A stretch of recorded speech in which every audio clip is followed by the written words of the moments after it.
வந்து நீங்கள் 3% இடஒதுக்கீடு சப்போர்ட் பண்ணேன்னு சொன்னீங்கன்னா, அதே 3% இடஒதுக்கீடு வந்து எலெக்ஷனில் சீட்டு 10 சீட்டு கொடுத்ததில் வந்து அறிஞர்களுக்கு சீட்டு கொடுத்ததாகவும் சொல்கிறாங்க, கொடுக்கலன்னு சொல்கிறாங்க. அது ஒரு பேரில் வந்து ரொம்ப சந்தேகம். அது வந்து கொடுத்ததில்ல, அது அந்த மாதிரி கொடுக்க முடியல. அது வந்து பாசிபிலிட்டிஸ் வந்து நம்ம வின்னிங் எட்ஜ் உள்ள பகுதிகளை தான் வந்து நம்ம பார்க்க வேண்டியது இருக்குது. வந்து நான் தலித்துக்கு ஒன்று, முஸ்லீம் அல்லது மைனாரிட்டிக்கு ஒன்று, மிச்சம் தலித்து. அப்போ தலித்துகள் பார்க்கும்போது வின்னிங் சான்சஸ் வந்து நார்த் பகுதியில் தான் நம்ம வந்து பார்த்துருந்தோம். ஏன்னா நம்ம எலெக்ஷனில் வந்து தேர்தல் ஆணையத்தினுடைய அங்கீகாரத்தை பெறணுங்கிறது தான் நம்முடைய நோக்கம்.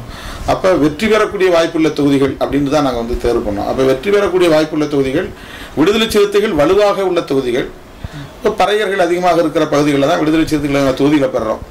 அந்த இடத்துல நாங்கள் பல்லரையோ அருந்ததியோ கொண்டு போய் வேட்பாளரை போட்டோம்னா அதையே ஒரு காரணமாக காட்டி தோற்கடிக்கிறதுக்கு வாய்ப்பு இருக்குது.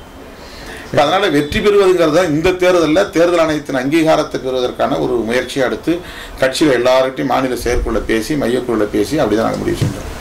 இப்போ நீங்கள் சொன்னதே தாங்க. இப்போ பல்லர் பறையர்